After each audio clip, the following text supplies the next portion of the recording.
Os seios da revolta.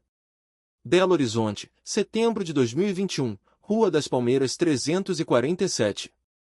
O sol fraco de setembro mal conseguia furar a névoa de poeira que subia da rua de pedra. O cheiro de quentão e pipoca doce ainda colava nas paredes, resto da festa junina do bairro que tinha acabado há 2 semanas, mas que ninguém tinha coragem de varrer direito. Tá com medo que o São João volte, uai, brincava a dona Maricota, enquanto arrumava as panelas de barro na porta do seu boteco. Perfeitamente, sim, esse é meu nome, graças a minha mãe ter tido uma visão de Nossa Senhora no dia que nasci, estava ali, no meio da calçada, com as mãos sujas de tinta e o coração apertado. Trabalhava como perfeccionista de fachadas. Não sou artista. Sou aquela que chega depois do pedreiro, do pintor, do eletricista, e faz os retoques que ninguém vê, mas que fazem a diferença. Um canto de azulejo torto aqui, uma rachadura disfarçada ali, um detalhe em gesso que parece obra de mestre, mas é só paciência e olho clínico. Perfeitamente faz, né, moça, diziam os clientes, e eu sorria, mesmo sabendo que o apelido tinha mais a ver com meu nome do que com meu trabalho. Mas naquele dia, não estava sorrindo. A revoltada da Rua das Palmeiras. Ela apareceu no meio da tarde, quando eu estava terminando o serviço na casa do seu Rastinho, um velho rabugento que insistia em ter anjos pintados no teto da varanda. Tem que ser igual ao da matriz de Caeté, uai, ele gritava, enquanto eu, em cima do andaime, tentava não deixar a tinta pingar no seu vasto de samambaias. Foi então que ouvi o primeiro grito. Maria não existe! A voz era rouca, cheia de dor. Virei a cabeça e vi uma mulher magra, de cabelo curto e preto como breu, caminha descalça pela rua, com uma faca de cozinha na mão. Ela usava uma camisa rasgada, manchas de sangue no tecido. E, quando passou sob a luz fraca do postinho da esquina, entendi o porquê. Ela tinha cortado os próprios seios. Não era um corte limpo. Era uma ferida aberta, feia, como se tivesse feito às pressas, com raiva. O sangue escorria pelo seu torso, misturando-se com o suor. Alguns vizinhos já tinham saído às portas, assustados. Dona Maricota fez o sinal da cruz. Meu Deus do céu, que coisa mais horrorosa! Ela não cura nada! A mulher gritou novamente, agora virada para a igrejinha de São Benedito no fim da rua. Ela deixa a gente sofrer. Meu sangue gelou. Conhecia aquela dor. Não a física, jamais teria coragem de fazer aquilo comigo, mas a dor de sentir que o mundo é uma armadilha e que nem Deus, nem Santa, nem nada pode te salvar. Eu também já tinha sido assim. O passado que Coimbra não apaga. 5 anos antes, eu era outra pessoa. Uma menina de 19 anos, grávida, abandonada pelo namorado, com a família me xingando de desgraçada e o padre da paróquia se recusando a me dar a comunhão. Primeiro se confessa, minha filha, ele dizia, como se meu pecado fosse maior que o dos homens que me deixaram sozinha. Foi numa noite de dezembro, depois de chorar até não ter mais lágrimas, que peguei uma tesoura e cortei os cabelos bem rentinho à cabeça. Se eu não posso ser mãe, não quero ser mulher, pensei. E jurei, nunca mais pisaria numa igreja. Até que, numa sexta-feira qualquer, enquanto passava pela Praça da Liberdade, vi uma velhinha vendendo velas na porta da catedral. Ela me olhou nos olhos e disse, menina, você tá com uma dor que nem você mesma conhece. Não sei porquê, mas sentei no degrau ao lado dela e contei tudo. A velha, que se chamou Maria, claro, apenas segurou minha mão e murmurou, deixa Nossa Senhora te mostrar o caminho. No dia seguinte, acordei com uma vontade louca de viver. Não foi milagre. Foi como se alguém tivesse soprado nas brasas que ainda restavam em mim. Voltei a acreditar. Mas aquela mulher na rua não tinha tido a mesma sorte. A perseguição.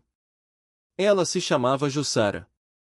Descobri isso quando ela desabou na calçada, em frente ao bar do seu Zé, gemendo de dor. Os homens do lugar hesitaram, ninguém queria se meter com uma mulher louca e sangrando. Mas eu não pensei 2 vezes. Segura ela, uai! Gritei pro seu Rastinho, que, apesar de rabugento. A perseguição. Segura ela, uai! Gritei pro seu Rastinho, que, apesar de rabugento, tinha um coração maior que a barriga. Ele agarrou Jussara pelos ombros enquanto eu tentava estancar o sangue que escorria do peito dela. Não era um corte limpo. Era uma ferida aberta, como se ela mesma tivesse arrancado algo de si. Tá doida, menina? Resmungou o seu rastinho, mas não soltou. Isso aqui é coisa de macumbeiro, não de Deus. Cala a boca, rastinho. Esbravejei, pressionando o pano que arranquei da minha blusa contra o peito dela. Chama uma ambulância, seu burro. Jussara se debateu, os olhos arregalados, a voz rouca de tanto gritar. Ela não me deixa. A santa não me deixa. E então, como se fosse um reflexo, tentou arranhar o próprio rosto. Foi aí que eu vi. Não eram só os seios. Eram as marcas. Cicatrizes antigas, palavras talhadas na pele como se alguém tivesse escrito nelas com uma faca. Puta, demoninha, sem perdão. E, no meio do peito, onde o sangue jorrava, uma cruz invertida, mal feita, como se ela mesma tivesse tentado se exorcizar. Quem fez isso com você? Perguntei, segurredando-a com mais força. Ela riu, um som que parecia vidro quebrando. Eu mesma. Porque eles disseram que eu era o demônio. Que minha carne era pecado. Que se eu cortasse, a santa ia me perdoar. Meu estômago revirou. Conhecia aquela história. Conhecia demais. Quem são eles, Jussara? Antes que ela respondesse, um carro preto parou na esquina da Rua das Palmeiras com a Avenida Amazonas. 2 homens saíram, ambos de camisa social, um com uma Bíblia na mão, o outro com algo que brilhava no cinto. Não eram policiais. Não eram médicos. Eles vieram direto para nós. Larga ela, filha de Satanás! Gritou o mais alto, apontando o dedo. Ela é nossa! Seu rastinho cuspiu no chão. Vai se fuder, seu fanático de merda! Eu não tive tempo de pensar. Empurrei Jussara para trás do balcão do bar do seu Zé, onde as garrafas de pinga faziam um barulho de sinos quebrados. O cheiro de fritura e cachaça misturado ao sangue me deu náusea, mas não podia parar. Corre, menina! Seu Zé me jogou as chaves da sua moto, uma CG velha, mas que ainda rugia. Pega a Rua da Bahia e some. Não precisei de mais incentivo. Arrastei Jussara, que mal conseguia ficar em pé, e a joguei na garupa. O motor ganhou vida, e saímos derrapando enquanto os homens corriam atrás, gritando coisas sobre purificação e fogo eterno. Segura em mim! Berrei por cima do vento. Ela obedeceu, os dedos gelados se cravando na minha cintura. Senti o coração dela batendo nas minhas costas, como um pássaro preso numa gaiola. Não fui para a delegacia. Não confio na polícia quando o problema é de fé ou de loucura. Em vez disso, virei na rua Sapucaí e parei em frente à casa de Dona Maria, a velha que me havia segurado a mão dias antes. A mesma que murmurara sobre Nossa Senhora. A porta estava entreaberta. Dentro, o cheiro de alecrim queimando e velas acesas. Entra, minha filha, a voz de Dona Maria veio das sombras. E traz ela também. Não perguntei como ela sabia. Algumas coisas, em Belo Horizonte, a gente simplesmente aceita. Dona Maria fez Jussara deitar numa esteira no chão, enquanto eu, trêmula, contava tudo. Os cortes. As marcas. Os homens do carro preto. Eles são da Igreja do Fogo Purificador, Jussara sussurrou, finalmente. Dizem que o corpo é o templo do demônio. Que para ser pura, a gente tem que se livrar das partes que pecam. Dona Maria fechou os olhos. Quando os abriu, estavam úmidos. Isso não é Deus.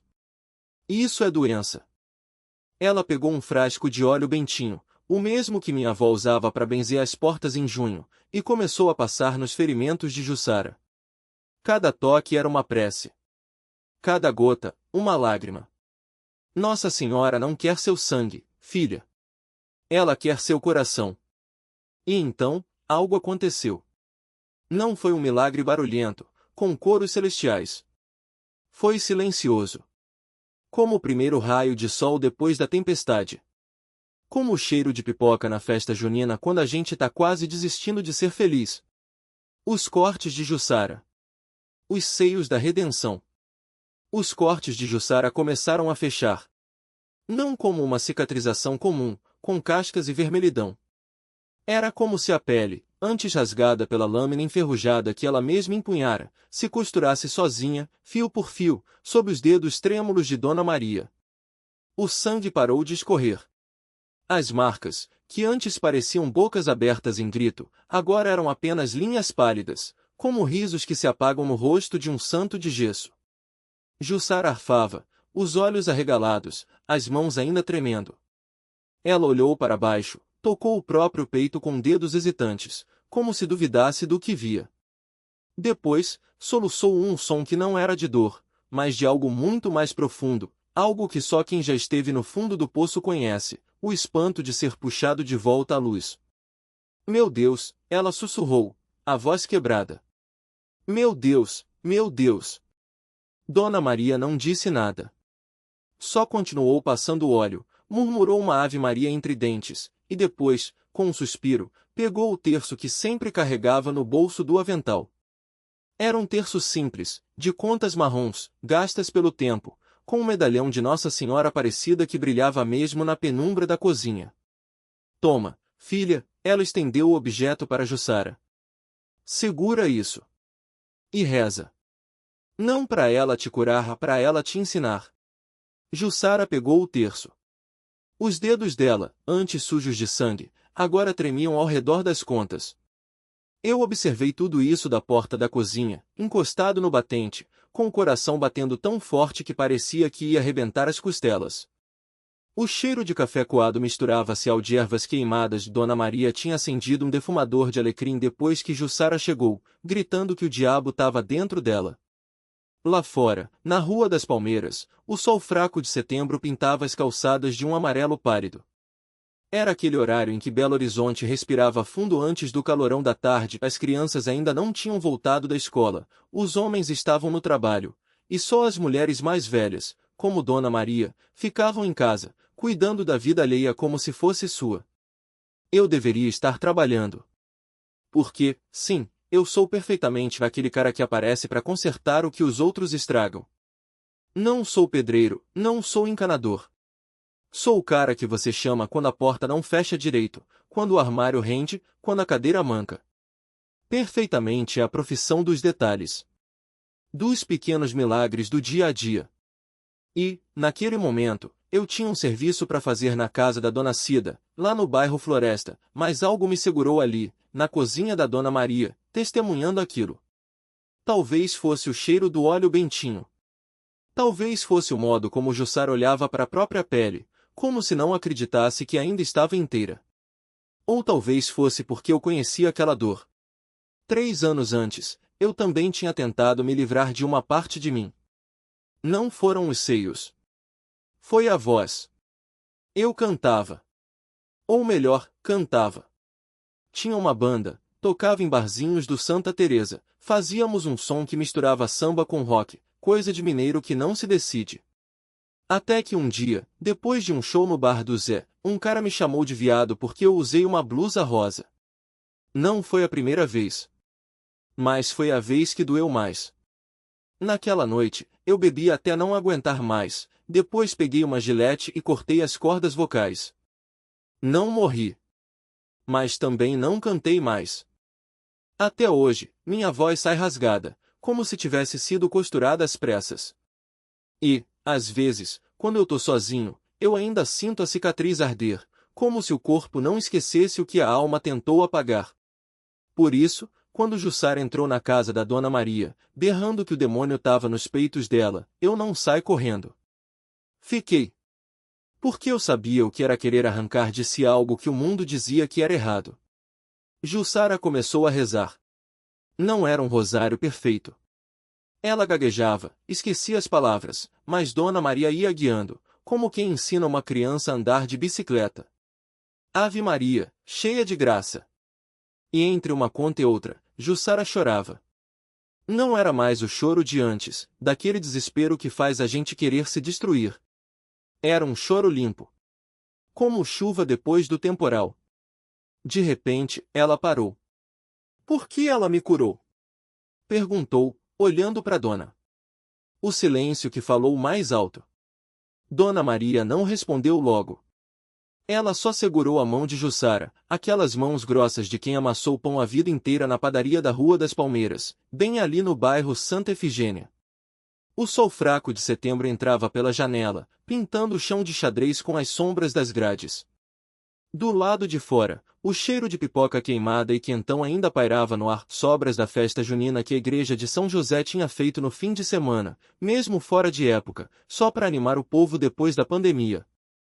Porque ela sabe que a dor não é para ser guardada sozinha, minha filha, Dona Maria falou baixo, como quem não quer acordar um segredo. E por que você pediu? Jussara tocou o peito, onde antes as cicatrizes vermelhas cortavam a pele como facas. Agora, só havia uma marca fina, quase imperceptível, como um risco de lápis que alguém tentou apagar. Ela respirou fundo, como se testasse os pulmões. Mas eu não merecia. Eu xinguei ela. Chutei o altar na igreja. Disse que ela era mentira.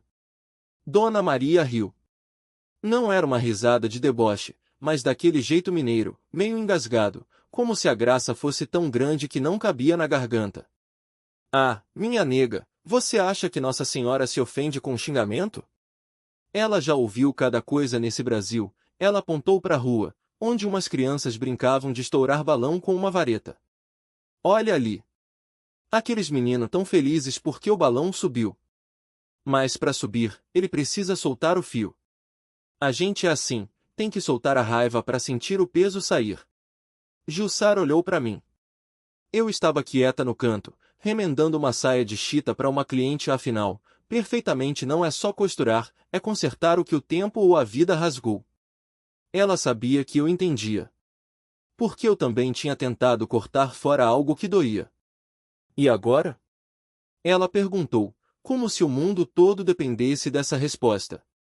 Dona Maria se levantou, foi até o armário e tirou uma caixa de papelão cheia de fitas coloridas, daquelas que a gente usa para enfeitar o mastro de São João.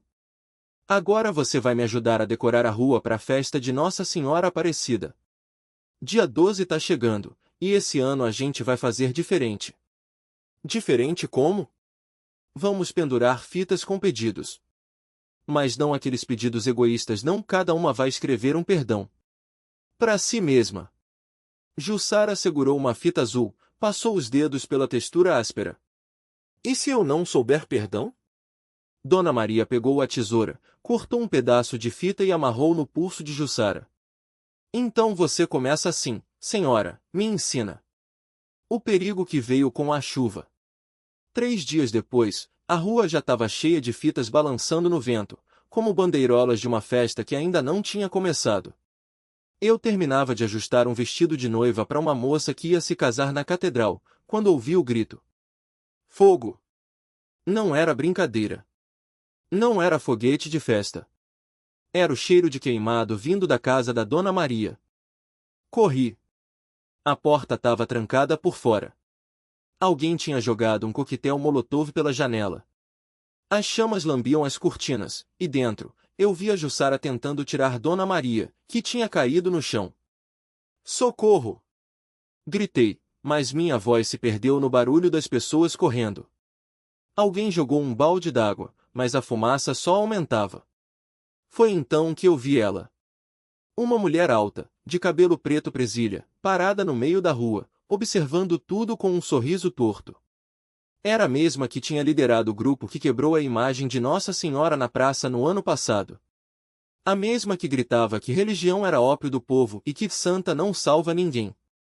Deixa queimar, ela disse, cruzando os braços. É para aprender que fé não apaga fogo. Algo em mim estalou. Não era raiva. Era uma certeza gelada. Peguei a tesoura que estava no meu bolso, sempre carrega uma, para cortar linha na hora, e cortei a mangueira que estava enroscada no poste. A água jorrou forte, molhando todo mundo. A mulher gritou, tentou me agarrar, mas eu me esquivei e pulei a janela quebrada. Dentro, o calor era de sufocar. Jussara tinha conseguido arrastar Dona Maria para perto da porta, mas as chamas bloquearam o fogo e a água.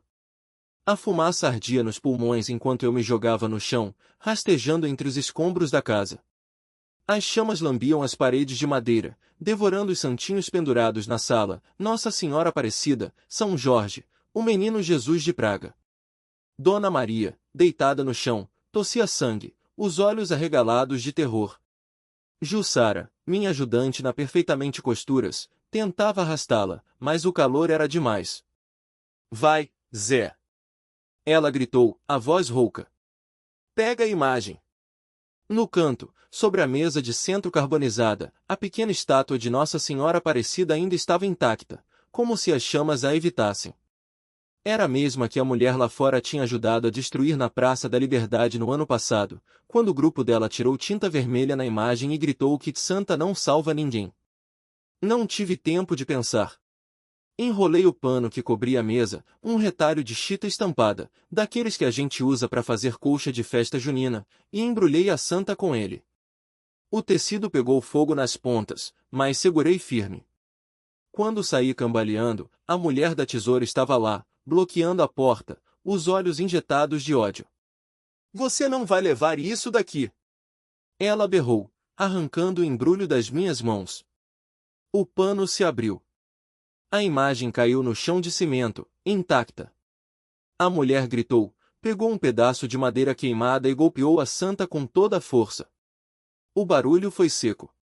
Mas não foi a madeira que quebrou. Foi o braço dela. Um estalo limpo, como galho seco. Ela uivou, segurando o antebraço torto, os dedos já roxos.